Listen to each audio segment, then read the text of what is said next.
আল্লাহর নবী আসার পৃথিবীতে প্রায় 100 বছর আগে একটা ঘটনা ঘটলো।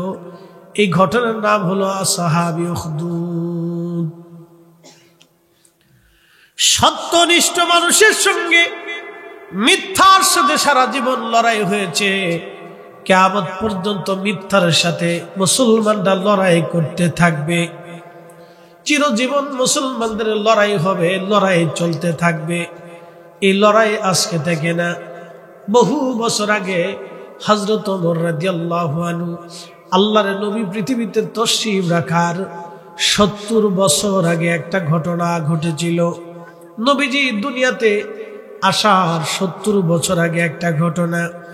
আল্লাহর নবী পৃথিবীতে যখন আসবেন তার 50 বছর আগে একটা ঘটনা ঘটলো। এই ঘটনার নাম হলো আসহাবুল ফিল, হস্তি বাহিনীর ঘটনা।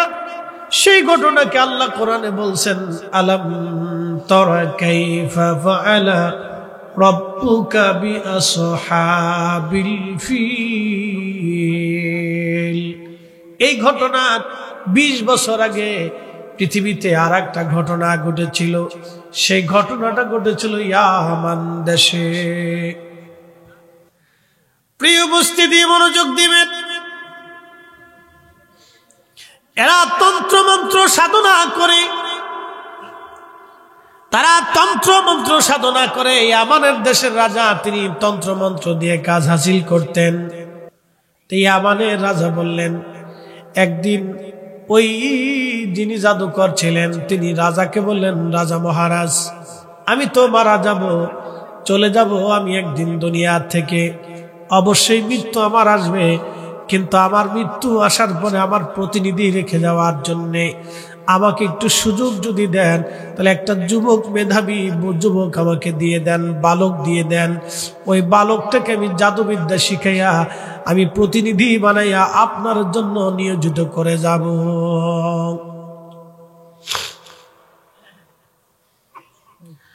বন্ধুমণি, অন্ধবাসী, আখাউড়াবাসী, মনোযোগ দিবেন। আল্লাহ কোরআন থেকে ঘটনা বলতেছি। আসহাবুল ফিল, এই ঘটনার 20 বছর আগে পৃথিবীতে একটা ঘটনা ঘটলো। এটার নাম আসহাবুল উখদুদ। কোরআনে আমার রব, আমার আল্লাহ এটা লিখেছেন। হযরত আল্লাহর নবী বললেন, ওই রাজা একটা যুবক, একটা বালককে নিয়োজিত করলো। বালকটাকে নিয়োজিত করলো, ওই জাদুকরের কাছে পাঠাইতে লাগলো, যাতে জাদুকর তাকে জাদুবিদ্যা শিখাইতে পারে। প্রত্যেক দিন ওই বালকটাকে জাদুবিদ্যা শিখানো হয়। আর ওই বালকটা রাস্তা দিয়ে আসা যাওয়ার পথে দেখলে একটা গির্জা দেখা যায়। তখন হযরত ঈসা রুহুল্লাহর ধর্ম পৃথিবীতে চলমান। ওই গির্জার ভিতরে বসে বসে একজন পাদ্রী মানুষদেরকে আল্লাহর দিকে দাওয়াত দিত। আল্লাহর নবী পৃথিবীতে আসার 50 বছর আগের ঘটনা হচ্ছে। 50 বছর আগের ঘটনা হচ্ছে এই হাতির ঘটনা, আবরাহার ঘটনা, আসহাবুল ফিলের ঘটনা। তারও 20 বছর আগের ঘটনা হলো আসহাবুল উখদুদের ঘটনা। এই বালকটা জাদুবিদ্যা প্রত্যেকদিন শিখে, কিন্তু রাস্তা দিয়ে যাওয়া আসার সময় দেখলে গির্জা, গির্জার ভিতরে এক পাদ্রী বসে বসে মানুষদেরকে আল্লাহর দিকে দাওয়াত দেয়। তখন এই পাদ্রী কথাগুলি শোনার জন্য ওই ছেলেটা রাস্তার ভিতর থেকে, পাশ থেকে এসে গির্জার ভিতরে এসে বসে গেল। যখন পাদ্রীর কথা শুনতে লাগলো, তখন এই যুবকটার হৃদয় আকৃষ্ট হয়ে গেল। সে চিন্তা করলো, ঠিকই তো পাদ্রী সুন্দর সুন্দর কথা বলে। পাদ্রীর চমকপ্রদ কথাগুলি শুনে শুনে শুনে শুনে ওই বালকটা মোহিত হয়ে গেল। একদিন বালকটা ডাক দিয়ে বলল, পাদ্রী গো, আমার আব্বা আম্মা এই রাজার দরবারে একজন জাদুকর আছে, জাদুকরের কাছে জাদুবিদ্যা শেখানোর জন্য পাঠায় দেয়। ও পাদ্রী, আপনার কথা তো আল্লাহর কালাম, আপনার কথাই সত্য মনে হয়, কিন্তু আমার আব্বা আম্মা যে জাদুকরের কাছে পাঠাইলো, এই জাদুবিদ্যা জাদুকরের কথা ভালো লাগে না, এটা মিথ্যা মনে হয়, কিন্তু আপনারটাই আমার কাছে সত্য মনে হয়। পাদ্রী মেহেরবানি করে আপনি আপনার ধর্মে আমাকে দীক্ষা দিয়ে দেন। তখন পাদ্রী ডাক দিয়ে বলল, যুব বালক রে, আমাদের ধর্মে যদি তোমাকে দীক্ষা দিয়ে দেয় বুঝলাম, কিন্তু তুমি জাদুকরের কাছে কি বলবা এবং তোমার বাবা মা ও রাজার কাছে কি বলবা? পাদ্রী ডাক দিয়ে বলতেছে, বালক, আমার ধর্মে যদি তোমাকে দীক্ষা দিয়ে দেয় তাহলে বিষয়টা গোপন রাখবা, যেহেতু এখানে সবাই আগুনের পাথর পূজারী। ওরা যদি তোমাকে জানতে পারে তুমি মুসলমান হয়েছ, কালেমা পড়েছ, তাহলে তোমাকে ওরা কষ্ট দিবে, হত্যা করবে এবং আমাকেও এই দেশ থেকে তারা তাড়িয়ে দেবে। হযরত ঈসা আলাইহিস সালামের জীবন বিধানের উপরে এক আল্লাহর উপরে কালেমা পড়াইলেন। পাদ্রী ডেকে বলতেছে, বালক রে, তুমি কারো কাছে বলবা না, গোপন রাখবে, কারণ তাহলে তোমাকে জাদুকর আসতে দেবে না, আমার কাছে তোমার বাবা মা আসতে দিবে না, রাজাও তোমার বাধা হয়ে দাঁড়াবে, তুমি গোপন রাখবে, প্রকাশ করবে না। ছেলেটা এই সপ্তাহে কালেমা পড়ল, গোপনে গোপনে পাদ্রীর কাছে এসে দীক্ষা নিতে লাগলো। কালিমাতুত তাওহীদের উপরে ঈমান এনে ছেলেটা আমল করতে লাগলো। একদিন রাস্তা দিয়ে যাওয়ার সময় দেখলো মস্ত বড় একটা বাঘ রাস্তার মাঝখানে বসে আছে। বাঘ দেখে দেখে মানুষেরা পালায় পালায় চলে যায়। তখন এই বালকটা চিন্তা করলো, এত বড় একটা বাঘ এসেছে, তাহলে বাঘটা তো তাড়ানোর মতো কেউ নাই। একটা পাথর হাতে নিয়ে ওই ছেলেটা চিন্তা করলো, আজ বাঘ মেরে ফেলতে হবে। পাথরখানা হাতে নিয়ে বলল, রব, তুমি যদি সত্য হয়ে থাকো, তাহলে এই পাদ্রীর ধর্ম যদি সত্য হয়ে থাকে, লা ইলাহা ইল্লাল্লাহ, তুমি রব যদি এক আল্লাহ হয়ে থাকো, তাহলে আমি পাথর মারার পরে যেন বাঘটা মরে যায়, তাহলে বুঝবো তুমি আল্লাহ সত্য। এই কথা বলে ওই বালকটা পাথরখানা নিয়ে বাঘের মাথা বরাবর যখন নিক্ষেপ করলো, বিসমিল্লাহি আল্লাহু আকবার বলে ছেড়ে দিল, সঙ্গে সঙ্গে পাথরখানা বাঘের মাথায় লাগার পরে বাঘটা আহত হয়ে ছটফট করে জমিনের মধ্যে মারা গেল। একবার জোরে বলা যাবে কি আল্লাহু আকবার? বাঘ মরে যাওয়ার পরে এলাকার ভিতরে জানাজানি হয়ে গেল, আমুক বালকের মাধ্যমে বাঘ মরে গেছে। সারা দেশে তার পরিচয় পেয়ে গেল। এই বালকের নাম ছিল আব্দুল্লাহ ইবনে তামির। আব্দুল্লাহ ইবনে তামির, ছেলেটার নাম ছিল আব্দুল্লাহ ইবনে তামির। সবার কাছে পরিচিত হলো আব্দুল্লাহ ইবনে তামির নামক এই বালকটা পাথরের আঘাত দিয়ে বাঘ মেরে ফেলে দিয়েছে। তখন এই ছেলেটা ওই পাদ্রীর কাছে আসলো। পাদ্রীকে জিজ্ঞেস করলো, হুজুর, আপনি ইসমে আজম আমাকে শিক্ষা দিয়ে দেন, ইসমে আজম আপনি আমাকে জানান। আল্লাহর একটা বিশেষ তাসবিহ আছে, এটার নাম ইসমে আজম।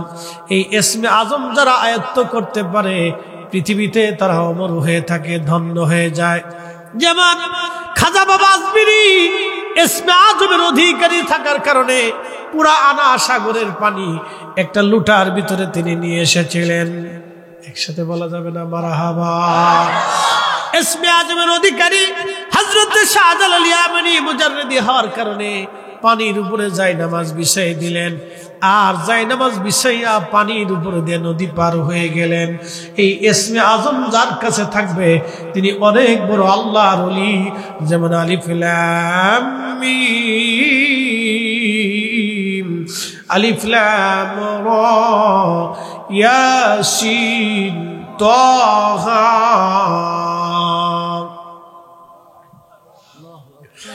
এই আয়াতগুলির অর্থ তারাই জানবে যাদের কাছে ইসমে আজম আছে। মুসলমান খুব মনোযোগ দিবেন।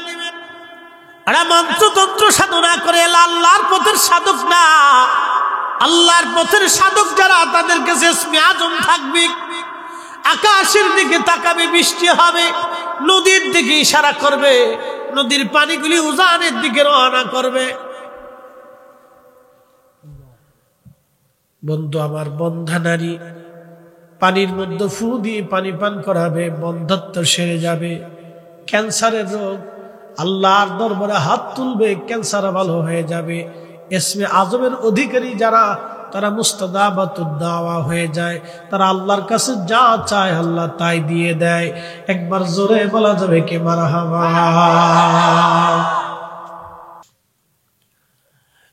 মানিয়ান্দাবাসী, আখাউড়াবাসী খুব মনোযোগ দিয়ে শুনবেন। আল্লাহর বিদ্যা ইসমে আজম এটা সবার মধ্যে হবে না। আল্লাহ যাকে পছন্দ করেন আল্লাহ তাকে দিয়ে থাকেন।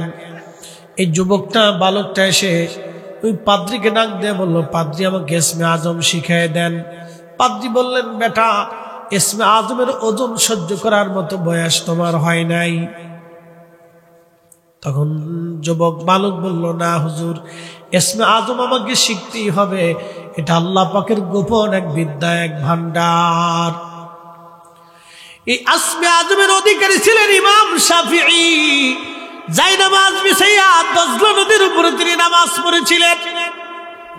এই ইসমে আজমের অধিকারী ছিলেন হযরত হুজুর গাউসে পাক মহিউদ্দিন আব্দুল কাদের জিলানী, যিনি মুরাকাবায় বসে লৌহে মাহমুদের পৃষ্ঠা উল্টাইতেন।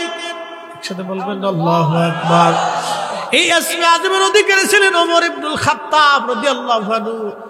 তিনি চিঠি লিখলেন ফোরাত নীল নদের কাছে। নীল নদের মধ্যে চিঠি লিখলেন, বললেন চিঠিখানা ছেড়ে দাও, নীল নদে জোয়ার আসবে। হযরত ওমরের চিঠিখানা নীল নদের মধ্যে ছেড়ে দেওয়ার পরে নীল নদের মধ্যে জোয়ার এসে গেল। এই ইসমে আজমের অধিকারী ছিলেন হযরত আলী কাররামাল্লাহু ওয়াজ। একসাথে জোরে বলা যাবেন আল্লাহু আকবার। ইসমে আজমের অধিকারী ছিলেন হযরত ইমাম মুহাম্মদ বাকের, ইমাম জাফর সাদেক, ইমাম মুসা কাযেম রাদিয়াল্লাহু আনহু। ইসমে আজমের অধিকারী ছিলেন বাইজিদ বুস্তামি, আবুল হাসান খেরকানি, হুজুর খাজা বাহাউদ্দিন নকশবন্দ বুখারী, হুজুর শেখ আবু সোহরাওয়ার্দী। আহা, ইসমে আজমের অধিকারী শাহ সুফি ফতেহ আলী রসুলের নামাওয়াইসি ইসমে আজমের অধিকারী ছিলেন। বন্ধু, হযরতে মুজাদ্দিদ আল ফিসানি সেরহিন্দি ইসমে আজমের অধিকারী ছিলেন। হযরত আবু বকর সিদ্দিক ফুরফুরাবি রাহমাতুল্লাহি আলাইহি ইসমে আজমের অধিকারী ছিলেন। সতুরার হুজুর কেবলা কুতুবুল ইরশাদ ইসমে আজমের অধিকারী ছিলেন। ফরাজি কান্দির হুজুর কেবলা। একবার জোরে বলা যাবে কি মারহাবা। তাওরাতে, জবুরে, ইনজিলে আল্লাহর নাম আছে 99, 3000।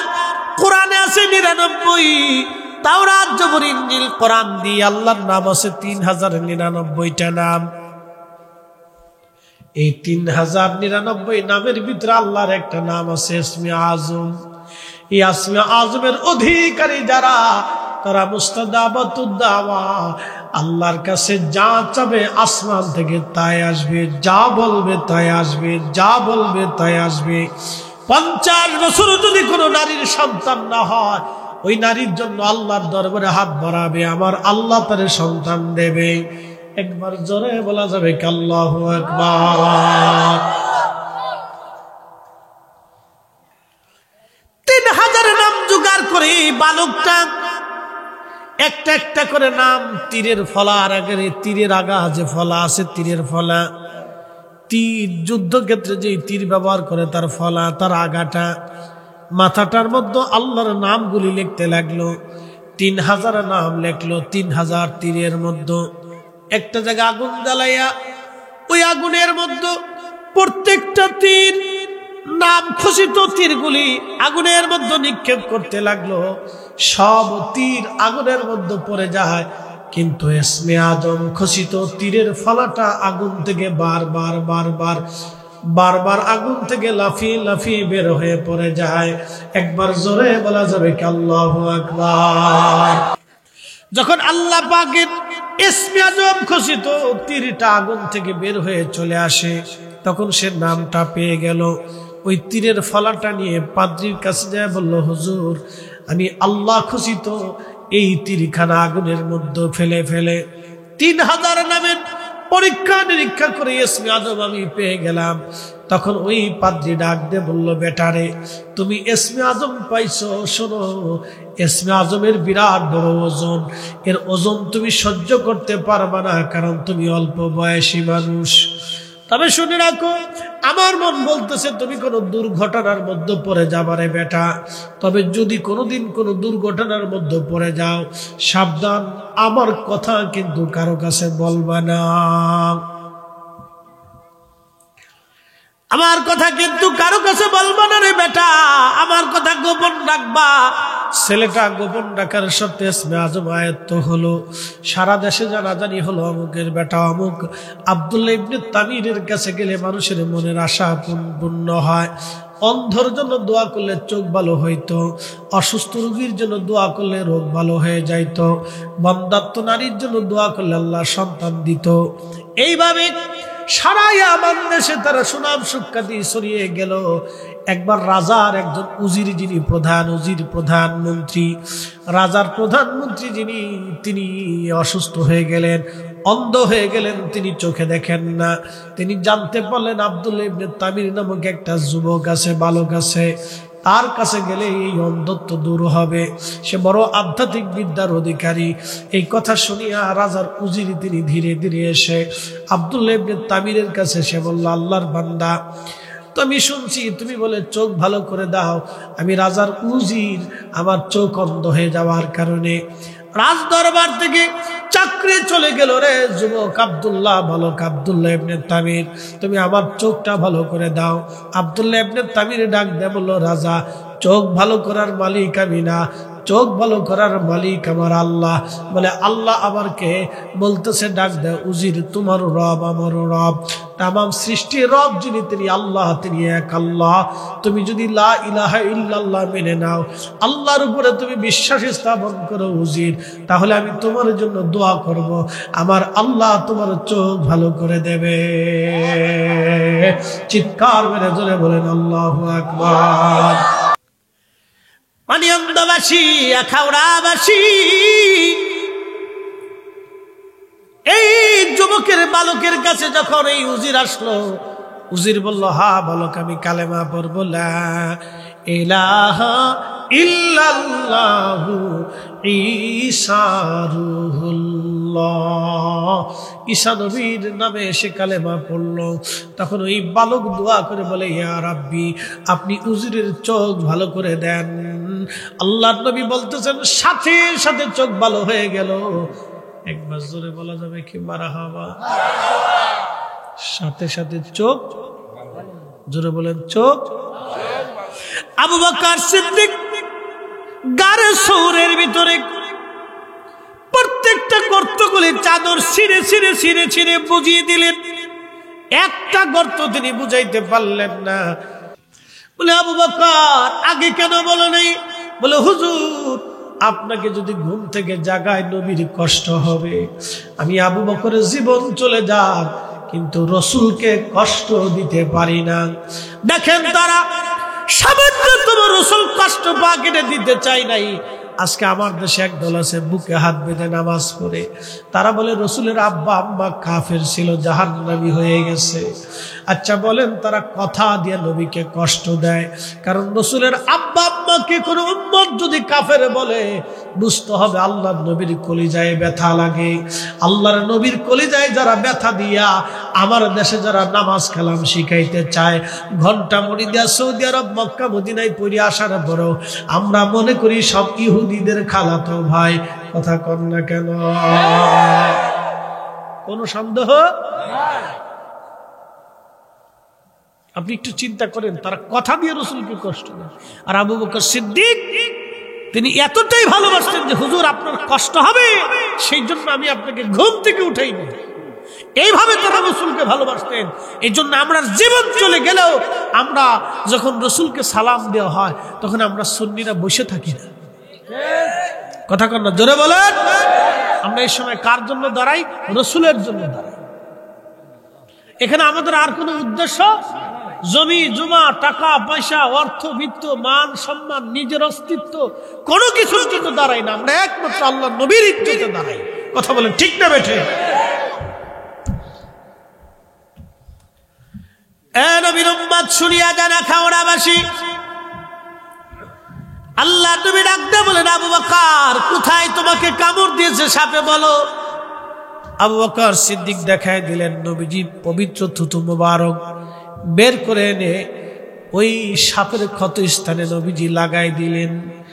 লাগাইতে দেরি হলো, সাপের বিষ পানি হতে দেরি হয় নাই। আস্তে হয়ে গেল না? জোরে বলেন। আমার নবীর থুতু মুবারক আর নবীজির থুতু মুবারক আর আমাদের থুতু মুবারক একরকম না। এটা নবুয়াত, নবুয়াত, নবুয়াত। পাহাড়ি সাপের বিষ মুহূর্তের ভিতরে পানি হয়ে গেল, যন্ত্রণা চলে গেল আবু বকরের। আহা, এটাই রাসূল কারীমের মহান মুজিজা, মুজিজা। তিনি নবী, তিনি নবী, এটা তার বাস্তব প্রমাণ। দালাইলুন নবুয়াত, নবুয়তের দলিল। শ্রেষ্ঠ নবী দিলাম রিগ তরিয়ে নিতে রোজ হাসরে, পথ না ভুলি তাই তো দিলে পাক কুরআনের বাণী। খুদা তোমার মেহেরবানি। সুন্দর ফুল, সুন্দর ফল, মিঠা নদীর পানি। খুদা তোমার মেহেরবানি।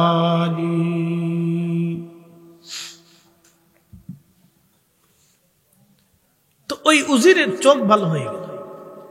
তো চোখ ভালো হওয়ার পরে উজির রাজার দরবারে গেছে। রাজা জিজ্ঞাসা, আরে উজির, চোখ ভালো করলো কে? বলে আল্লাহ।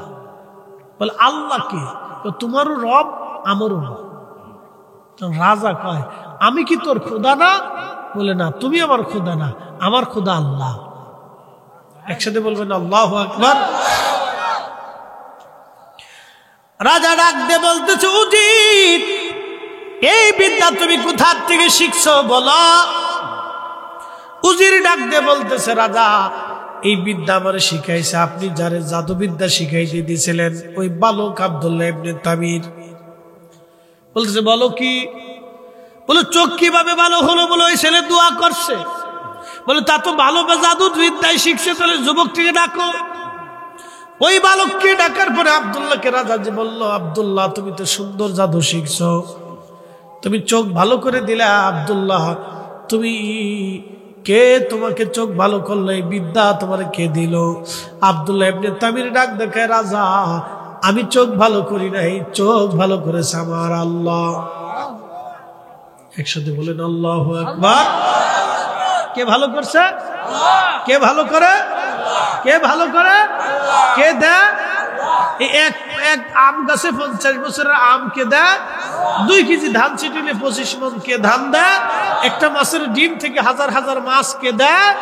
এত খাবার একই মাটির ভিতর থেকে এই লজ্জত স্বাদ কে দেয়? আল্লাহই দিয়ে, অন্য কেউ পারে না।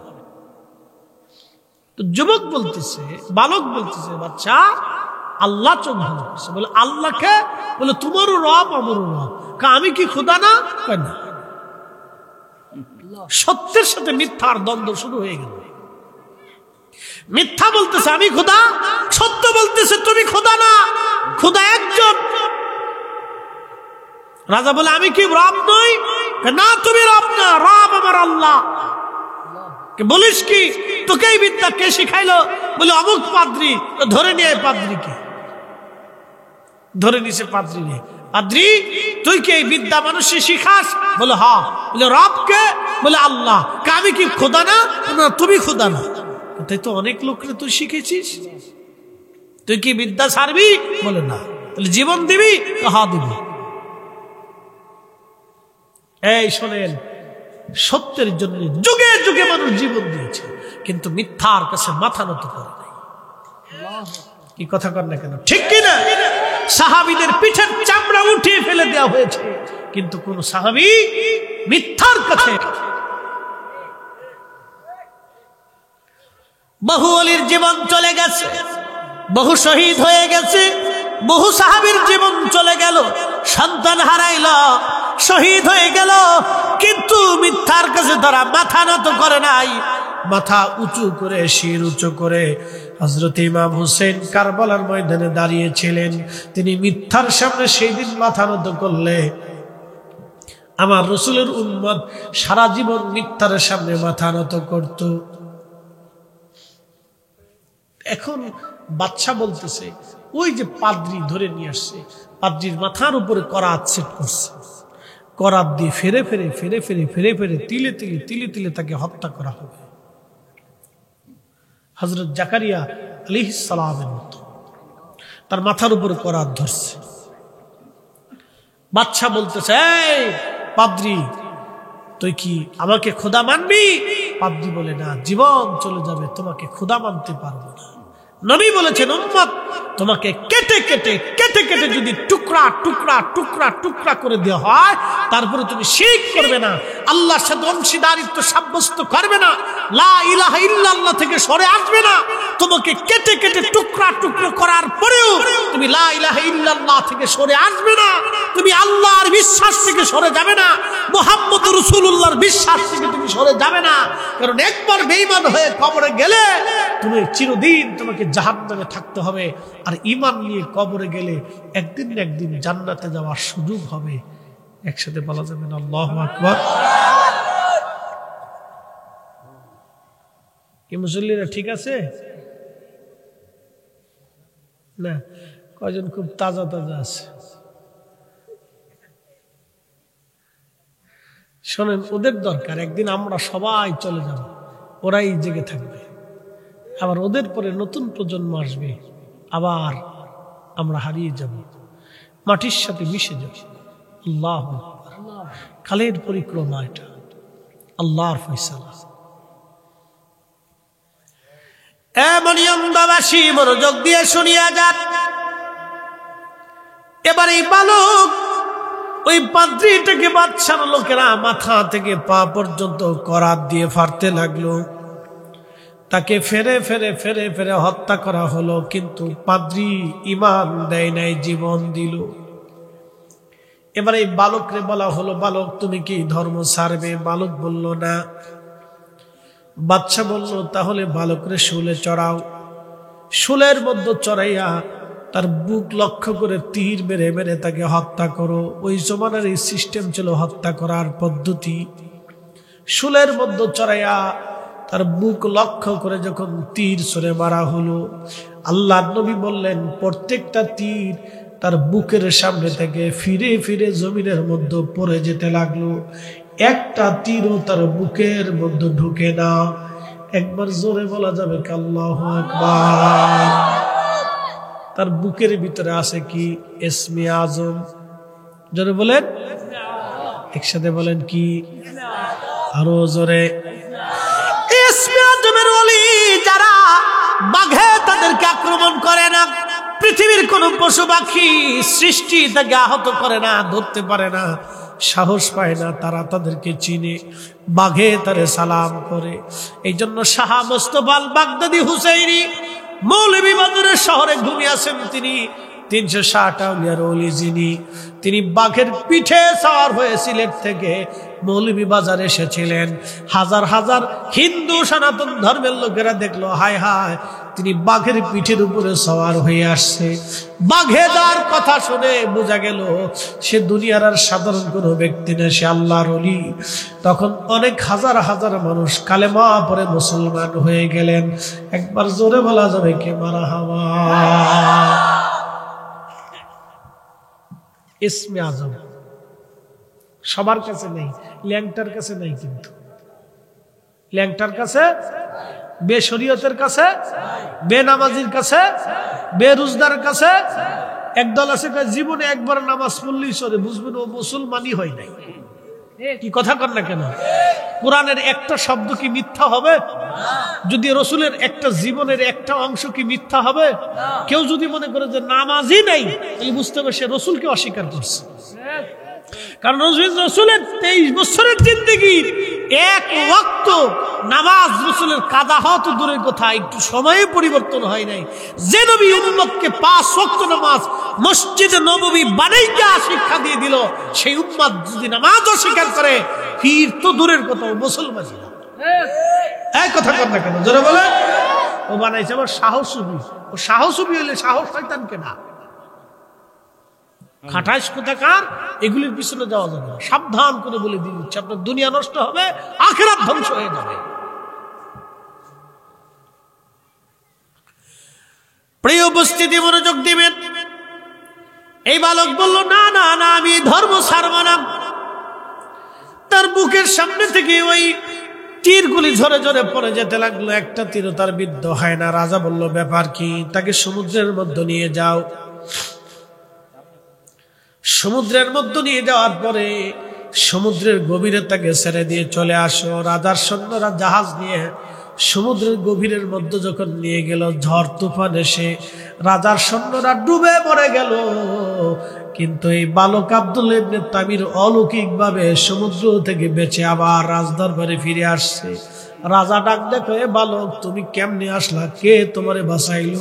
কয়, আমার আল্লাহ, আমার রব আমারে বাঁচাইছে। কখনো তোমাকে যদি ভুলি, হেদায়েতের আলো জেলে নিও কাছে তুলি, ঠাই দিও প্রিয়তম অগমহিয়ান, তুমি রহমান, তুমি মেহেরবান।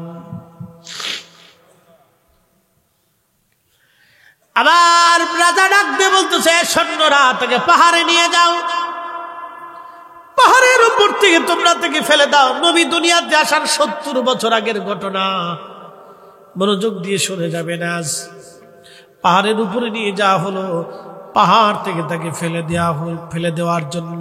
কিন্তু পাহাড়ের মধ্যে ভূমিকম্প আসার পরে ভূমিকম্পের সৈন্যরা ঝরে পড়ে মারা গেল। কিন্তু ওই যুবক অলৌকিকভাবে বালক বেঁচে ফিরে আসলো। রাজা ডাক দিয়ে বললো, এ বালক, তুমি কেমনে ফিরে আসলা? তোমাকে কে বাঁচাইলো? বালক ডাক দেখা, আমার রব, আমার আল্লাহ আমারে বাঁচাইছে। একসাথে বলেন আল্লাহু আকবার। বলে, বালক রে, 3 বার চেষ্টা করলাম তোমাকে মারার জন্য, কিন্তু তোমাকে মারা যায় না। তুমি কি মরবা না? কহা, আমি মরব। বলে, কিভাবে তোমাকে মারা যাবে? বালক ডাক দিয়ে বললো, বাচ্চারে, তুমি একটা কাজ করো, ইয়ামান দেশের সমস্ত মানুষদেরকে একটা মাঠের মধ্যে একত্রিত করো, আমার শুলের মধ্যে চড়াইয়া তুমি একটা তীর হাতে নিয়া, তীরখানা হাতে নিয়ে আমার বুক লক্ষ্য করে তীর মেরে তুমি বলবা, বিসমিল্লাহি রব্বিল গুলাম। এই কথা বলে তুমি যখন আমার বুক লক্ষ্য করে তীর মারবা, তখন আমি শহীদ হব। এর আগে তুমি হাজারো চেষ্টা করলেও মারতে পারবা না। আমার রবের নামে তীর না ছাড়া পর্যন্ত তুমি আমাকে হত্যা করতে পারবা না।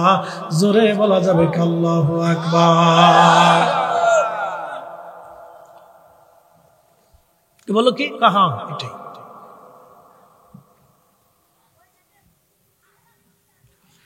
তো বালক মারার জন্য রাজা ইয়ামানের সমস্ত মানুষদেরকে তলব করল। লক্ষ লক্ষ মানুষকে তলব করে শুলে চড়াইয়া তীর হাতে নিয়ে বিসমিল্লাহি রব্বি হাদাল গোলাম বলে যখন নিক্ষেপ করলো, সাথে সাথে তীর তার বক্ষে ভেদ করে সে ওইখানেই শুলের মধ্যে শহীদ হয়ে গেল। একসাথে বলেন আল্লাহু আকবার। এখন শহীদ হয়েছে না? এই দৃশ্য তো লক্ষ লক্ষ মানুষ দেখছে। দেখার পরে সবাই কয়, তাহলে ওই বালকের রবি সত্য, তাহলে আল্লাহ সত্য, এ রাজা মিথ্যাবাদী। একসাথে বলবেন আল্লাহু আকবার। কে সত্য? কে সত্য? এ রাজা মিথ্যাবাদী। এই সমস্ত মানুষ কালেমা পড়ে ফেলে, লা ইলাহা ইল্লাল্লাহ, লা ইলাহা ইল্লাল্লাহ, লা ইলাহা ইল্লাল্লাহ। রাজা কয়, হ্যাঁ মারলাম একটা, হইল দিহি লক্ষ লক্ষ। এই জন্য মনে রাখবেন, মুসলমান যদি একটা শহীদ হয়, তিনি লক্ষ মুসলমান শাহাদাতের জন্য প্রস্তুত থাকে। কথা বলেন ঠিক কিনা? আমরা মাইরে পৃথিবীতে কেউ কোনোদিন কমাইতে পারে নাই। চেঙ্গিস খান পারে নাই, হালাকু পারে নাই, রাম সাম্রাজ্য পারে নাই, পার্সিয়ানরা পারে নাই, আরবের কুফাররা পারে নাই। পৃথিবীর কোন শক্তি মুসলিমদেরকে মেরে মেরে কমাইতে পারে নাই। বরং যত মেরেছে তত মুসলিমরা উজ্জীবিত হয়েছে, যত শহীদ হয়েছে, তত শাহাদাতের তামান্না মুসলমানদের বেড়েছে। এর জন্য মুসলমানদের বিজয় হওয়া, অল্প মুসলমান দিয়ে লক্ষ লক্ষ কাফেরের সাথে আমরা বিজয় হয়েছি। একসাথে বলা যাবে না আল্লাহু আকবার?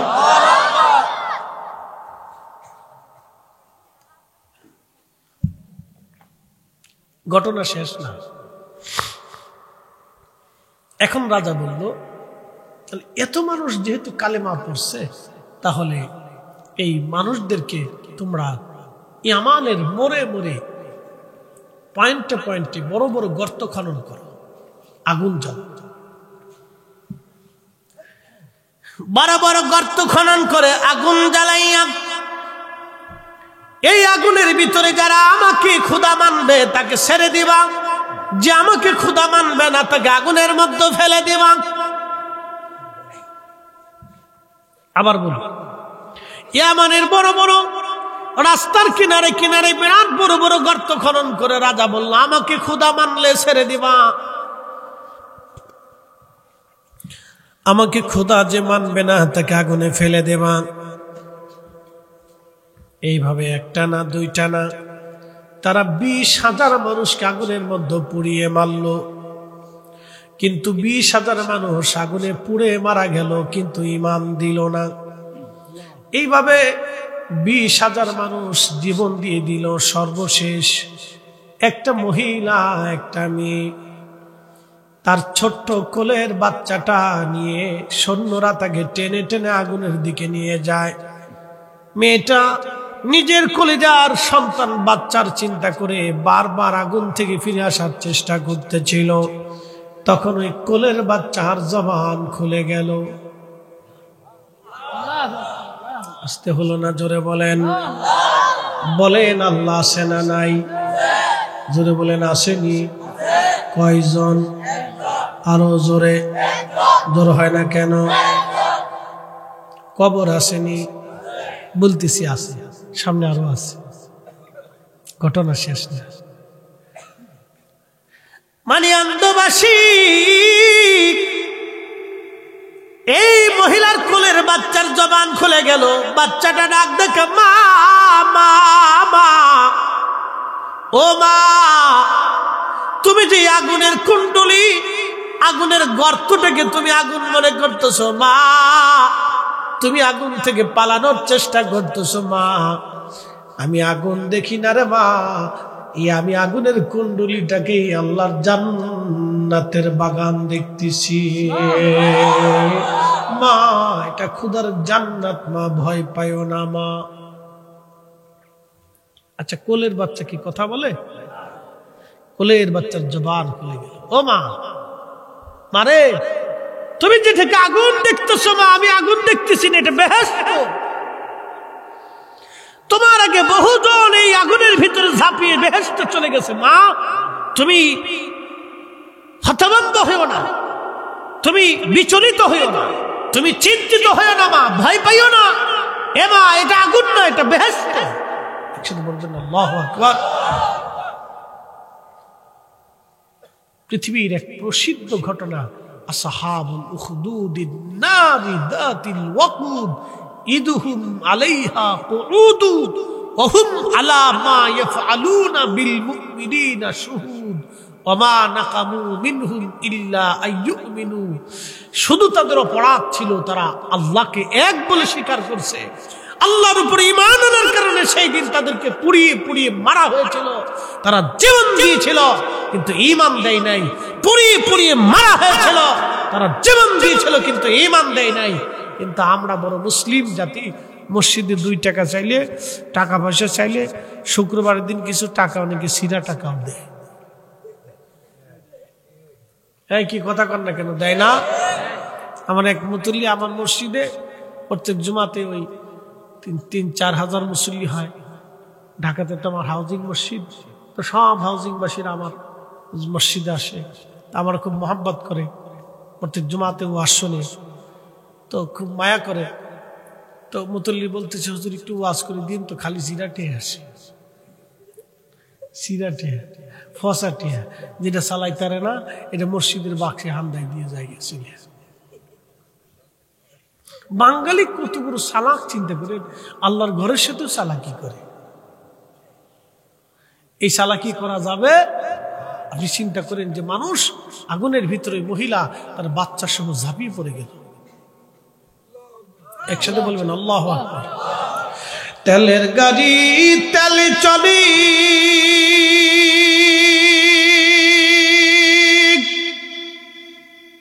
হাওয়ার গাড়ি হাওয়ায় উড়ে, বিনা তেলে চালাই গাড়ি নবী সুলাইমান,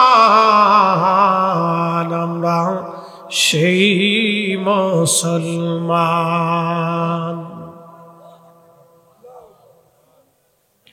হযরত ওমরের জমানাতে, কার জমানা? ওমরের জমানা। আজকে বলে দিয়ে যে এই শুনে যান, হযরত ওমরের জমানা। ইয়ামানের খাল খনন চলতেছে। কি খনন? খাল। যেমন আমাদের দেশে অনেক নদী ভরাট হয়ে গেলে চলে না, তো হযরত ওমর একটা খাল খনন করে ইয়ামানের একটা খাল বের করে নিয়ে যাবে, যাতে এখান দিয়ে পানির নিষ্কাশন ব্যবস্থা সুন্দর হয়। তো খাল খনন চলতেছে।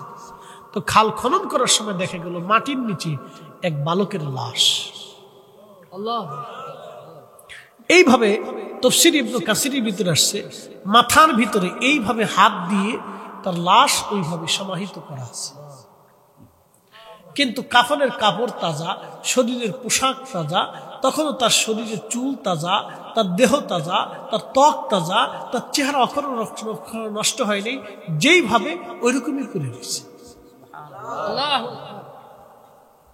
তো সাহাবে কেরাম লক্ষ্য করলো, সে তো সেই যুবক যে আব্দুল্লাহ ইবনে তামির, যে আসহাবুল উখদুদ, যে এই সে শহীদ হয়েছিল, যে বালক, সেই বালকের এই আজকে তার কপালের ভিতরে তীর ঢুকে পড়েছিল, এখানে সে হাত দিয়ে এইভাবে ছিল। তো সাহাবে কেরাম তার হাত সরানোর পরে লক্ষ্য করলো ওইখান থেকে গল গল করে তাজা রক্ত বের হয়ে আসছে।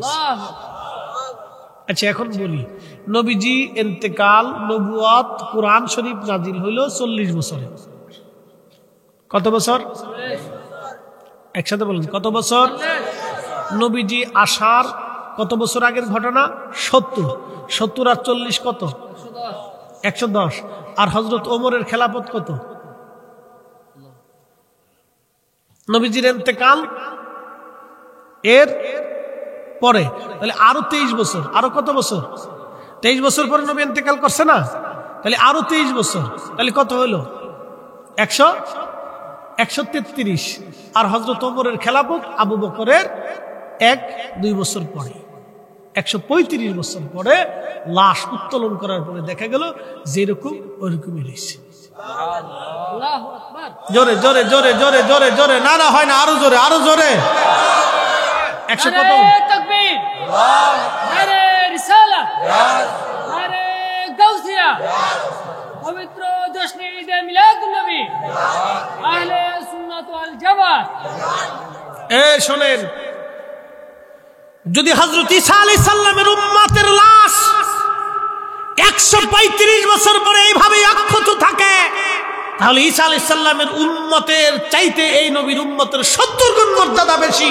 কথা বলেন ঠিক না বেঠিক? এবার বুঝে যান, তাহলে আমরা আহলে সুন্নাত ওয়াল জামাত হক, আমরা হকের উপরে আছি। কথা বলেন ঠিক কিনা?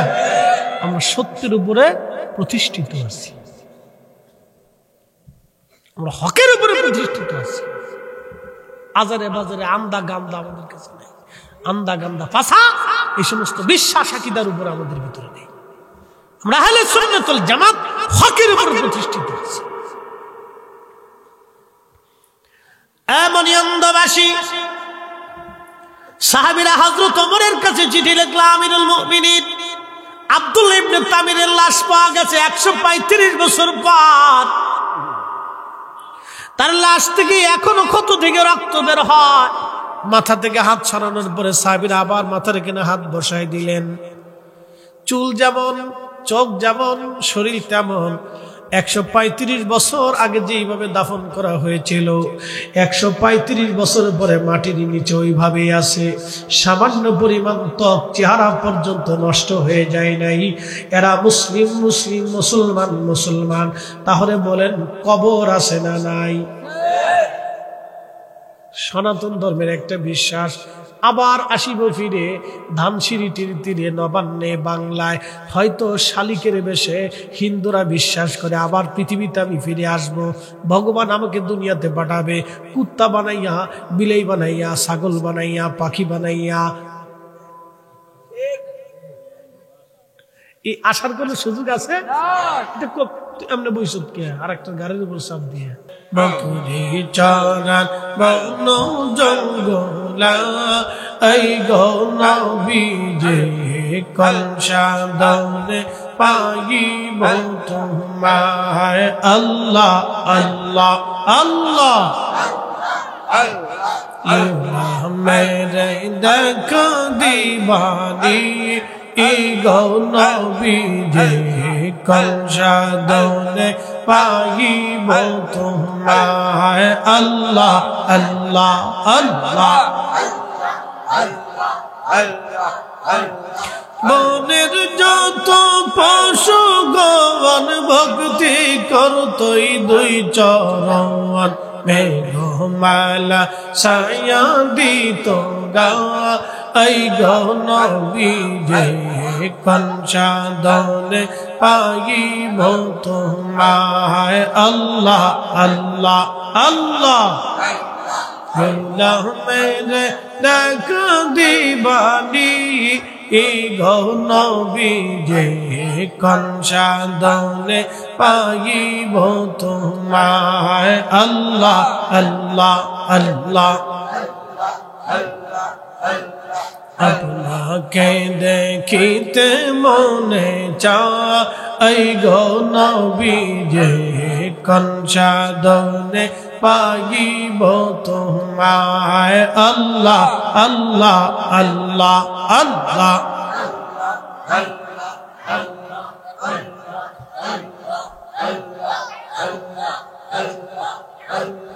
এই সমস্ত মুজিজা দেখা হযরত খাদিজা জীবন যৌবন সবিল আপনা এই গনবিজে কংসাদনে পাইব তোমায়। আল্লাহ আল্লাহ আল্লাহ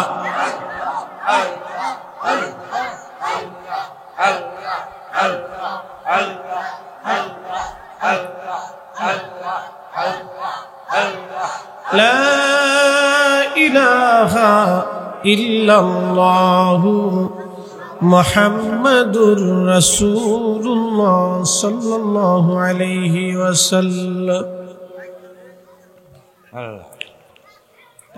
মনিয়ন্দ উত্তরপাড়া বাইতুল নূর কেন্দ্রীয় শাহী জামে মসজিদের উদ্যোগে ২৭তম বার্ষিক সুন্নি মহাসম্মেলনের সম্মানিত সভাপতি জনাব মোহাম্মদ নিদু মিয়া সাহেব, সাবেক মেম্বার, সম্মানিত সহসভাপতি জনাব রফিকুল ইসলাম সাহেব, বিশিষ্ট সমাজসেবক, আজকের যিনি প্রধান অতিথি জনাব মিয়া মোহাম্মদ কাউসার আহমদ সাহেব, বিশিষ্ট ব্যবসায়ী, আজকের যিনি প্রধান বক্তা বিশেষ ইসলামিক চিন্তাবিদ, এলাকার সুন্নিয়ত রৌনক জনাব হজরত মৌলানা হারুন রশিদ আহমদী সাহেব, বিশেষ বক্তা জনাব হজরত মৌলানা মুফতি তৌফিকুল ইসলাম রিজভী সাহেব, উপজেলা মডেল মসজিদ আখাউড়া, আমন্ত্রিত হজরতুল আলম ইকরাম, বিশেষ অতিথিবৃন্দ, এলাকার গণ্যমান্য ব্যক্তিবর্গ, জনাব তিতুন মিয়া সাহেব, তাজু মিয়া, জামশিদ সুবিদার সাহেব,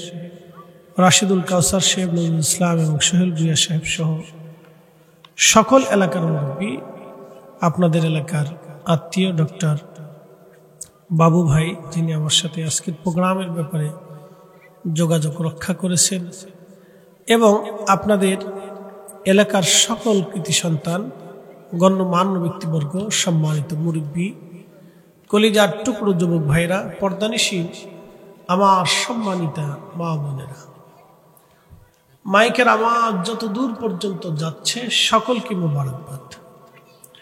কৃতজ্ঞতা শুকরিয়া সে আল্লাহর দরবারে, যিনি আমাকে এবং আপনাকে প্রচন্ড শীতের ভিতরে আজকের এই বেহেশতের বাগানে বসার তৌফিক দান করছেন। এই এলাকার বহু মানুষ ভিতর থেকে যাচাই বাছাই করে পছন্দ করেছেন। সেই জন্য আল্লাহর আসমানে আমরা একসাথে সকলে শুকরিয়া আদায় করে বলি আলহামদুলিল্লাহ। আরো শুকরিয়া করি সে আল্লাহর, যিনি অনেক বড় ইহসান এবং দয়া করে সর্বশ্রেষ্ঠ নবী, সর্বকালের সর্বশ্রেষ্ঠ মহামানব, ইমামুল মুরসালিন, রাহমাতুল লিল আলামিন, সাইয়্যিদুল কাউনাইন ওয়াস সাকালাইন, হাবিবুল্লাহ, আল্লাহর শ্রেষ্ঠতম রাসূলের উম্মত হিসেবে আল্লাহ আপনাকে এবং আমাকে কবুল করেছেন। সেই জন্য আল্লাহর আসমানে আমরা একসাথে সকলে শুকরিয়া আদায় করে বলি আলহামদুলিল্লাহ। প্রিয় উপস্থিতি, বলেন তো এই শীতের মধ্যে মানুষ মারা গেলে জানাজা হয় কিনা? তার জন্য কবর খনন করা হবে কিনা? তাহলে শীতের জন্য কি কারো জানাজা বেঁধে থাকবে? যদি বৃষ্টি হয় তাহলে জানাজা হবে কিনা? কাফন দাফন হবে কিনা? তাহলে বৃষ্টি এবং শীতে, প্রচন্ড গরমে কারো জানাজা বাতিল হবে না, এটা চলবে। এর অর্থ হচ্ছে মানুষের জীবন থেমে থাকে না, এটা চলমান থাকে। কিন্তু একটা কথা মনে রাখবেন, আমাদের জীবন এক সময় থেমে যাবে, স্টপ হবে। মানব শরীরের ভিতরে ৩৫০০ রোগ আছে। প্রত্যেকটা রোগের ওষুধ আল্লাহ দিয়ে দিচ্ছেন। হয়তো কোনো রোগ স্থায়ীভাবে নিরাময় হয় না, কিন্তু কন্ট্রোল হয়। ওষুধের মাধ্যমে সেটাকে কন্ট্রোল করা যায়, অথবা আল্লাহ দয়া করলে নিরাময়ও হওয়া যায়। কিন্তু আমাদের জীবনে একটা রোগ আল্লাহ দিয়ে রাখছে, এটার নাম হচ্ছে মৃত্যু রোগ। যেই রোগের কোনো ওষুধ কারো পক্ষে কখনো কোনো দিন আবিষ্কার করা সম্ভব না। মৃত্যু থেকে আমাদের পালানোর কোনো সুযোগ নাই। একসাথে বলেন আছে? নাই। এই বাচ্চারা, এই যে মুসল্লিরা, এদিকে এদিকে আসো বাবা, সামনে আসো, চলে আসো। ওরা মাহফিলে বইছে, ওরা বুঝে না, এর লেগে বইছে। যারা বুঝছে তারা বসে নেই, তারা বাইর চলে গেছে। ওরা বুঝে নাই, এর লেগে ওরা মাহফিলে বইছে। আর যারা বুঝছে তারা বসে নাই, তারা বাইর চলে গেছে। ঠিক আছে, বাচ্চারা বসে গেছে, তার মানে বাচ্চারা বসে থাকা আর আমরা মুরব্বীরা চলে যাওয়া, এটা এক ধরনের দুর্ঘটনা, এটা অ্যাক্সিডেন্ট। যে বাচ্চারা মাহফিলে বসার, মুরব্বীরা বাড়ি চলে যাওয়া, এটা হচ্ছে অ্যাক্সিডেন্ট, দুর্ঘটনা। মনোযোগ দিয়ে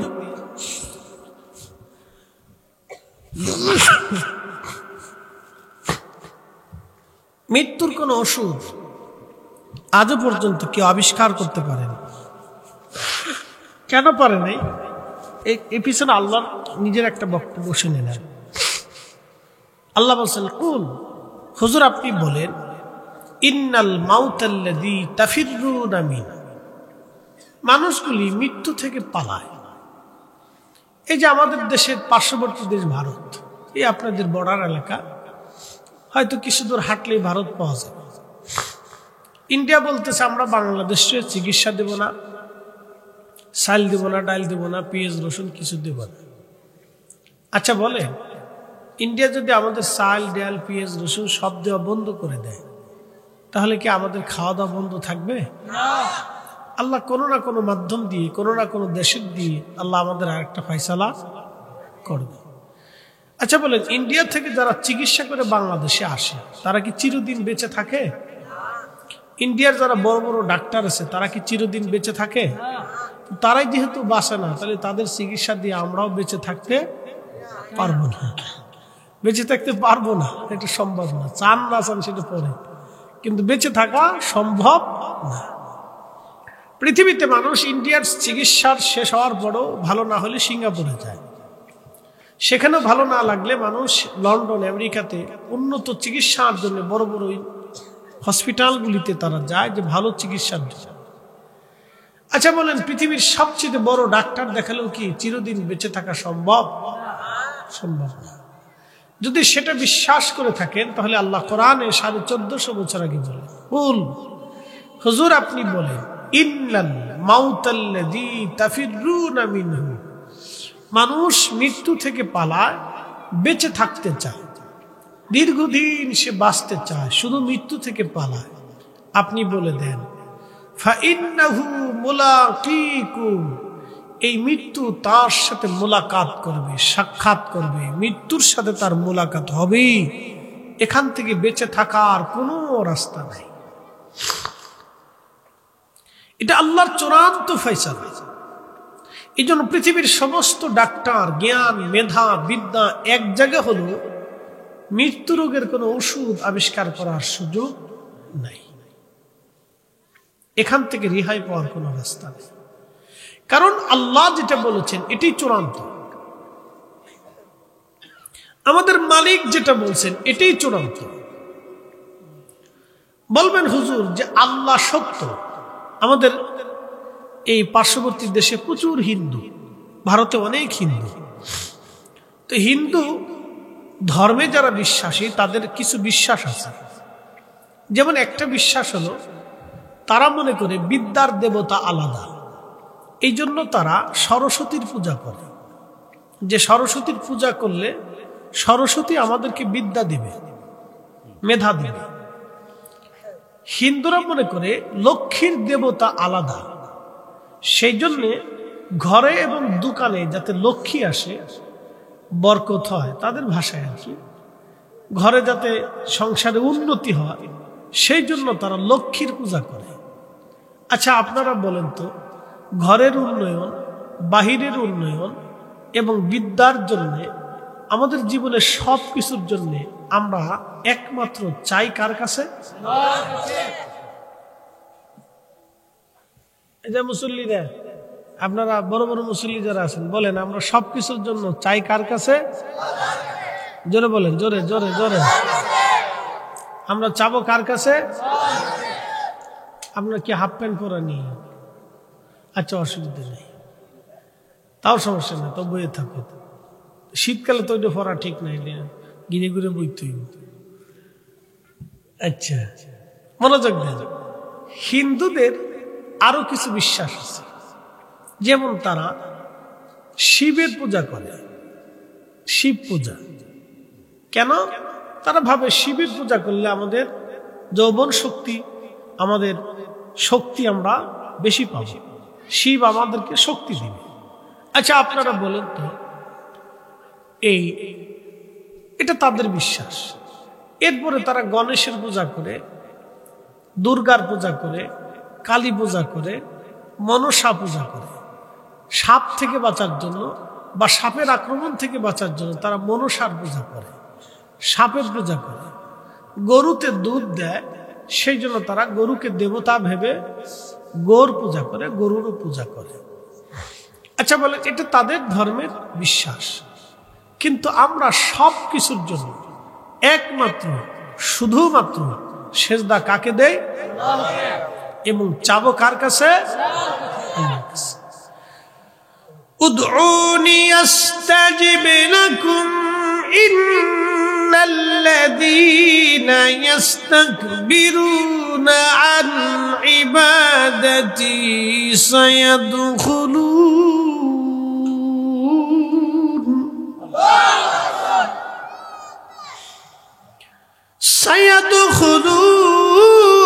জাহান্নামা দাখিরিন।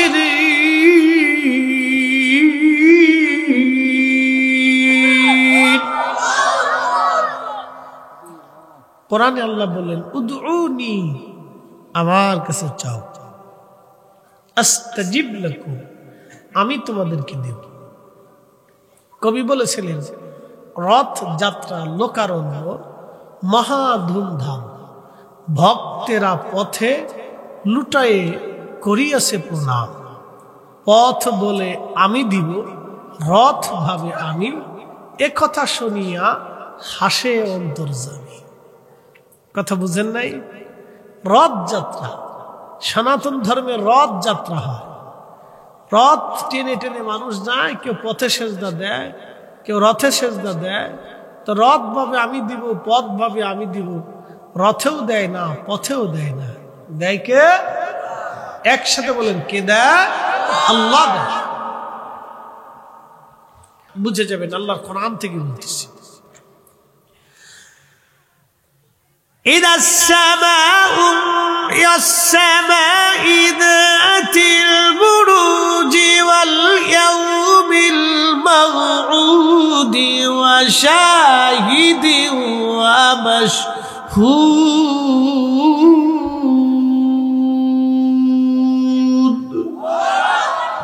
ঘটনা বলার আগে আল্লাহ কসম করছেন, কসম কসম। قتل أصحاب الأخدود النار أصحاب الأخدود النار ذات الوقود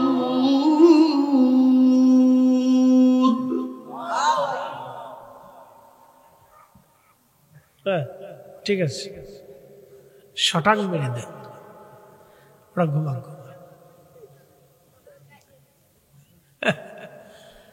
ঘুমাক, ঘুমাই থাকলে ভালো, জায়গায় থাকলে খালি মুরগির বাসার মতো চেউ চেউ চেউ চেউ চেউ চেউ করতে থাকে।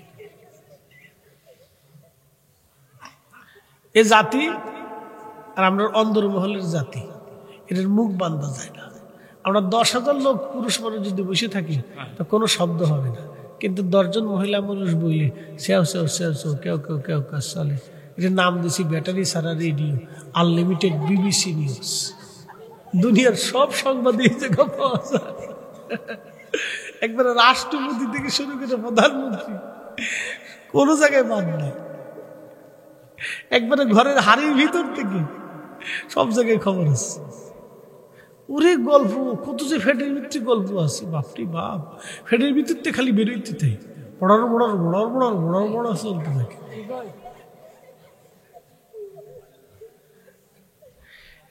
একসাথে বলি তো আল্লাহু আকবার।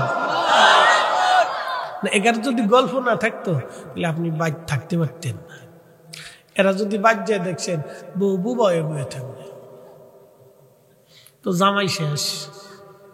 কি কথা কর দেখে, বউ যদি বুবায়ে বয়ে থাকে তো জামাই শেষ। বউরের সাথে জামার দিন চলে যাবে। এই জন্য আল্লাহ তাদের জবানে কিছু কথা দিয়ে রাখছে, গেলেই স্বামীর সাথে ফেসাল পারলে কথাবার্তা কয়, না কইলে বিপদ। কইতে হইবে, এটা আল্লাহরই দেওয়া কায়দা বায়দা, এটা আমাদের কিছু করার নাই। তো দেখেন যুবকটা বলতেছে, বালকটা বলতেছে হুজুর ইসমে আজম শিখান। বলে না, ইসমে আজম শেখানো যাবে না। তো বালকটা একটা কৌশল করলো। বলে কৌশল কি? সে আল্লাহর যতগুলি নাম আছে, তাওরাতে, জবুরে, ইনজিলে যত নাম আছে সব নামগুলি জোগাড় করলো। তাওরাতে, ইনজিলে, জবুরে আল্লাহর প্রায় 3000 নাম লেখা আছে। একসাথে বলবেন কত হাজার? তাওরাতে, জবুরে, ইনজিলে আল্লাহর কয়টা নাম আছে? 3000। কোরআনে কয়টা আছে? 99টা। সুজা মুসল্লি খুব ভালো, দেখছেন ঘুমাই পড়ছে তো মাঠ ছাড়ে নাই। পাক্কা ইমানদার মুসল্লি, একবারে পারফেক্ট মুসল্লি। ঘুমাই শহীদ হয়ে যাবো তো আজকে মাঠ ছাড়তাম। তো ঠিক আছে ইনশাআল্লাহ, অসুবিধা নেই, আমরাও ছাড়তেছি না আজকে। কি বুঝলেন? আসহাবুল উখদুদের ঘটনা, কোরআনের ঘটনা বললাম আজকে আপনাদের সামনে। আশ্চর্য মনে হচ্ছে না? 135 বছর পরে লাশ ওই রকমই। তাহলে কবর আছে না নাই? আল্লাহর দরবার থেকে ফিরে আসার কোন সুযোগ আর আছে? যদি সুযোগ থাকতো তাহলে আব্দুল্লাহ ইবনে তামির আসতে পারতেন।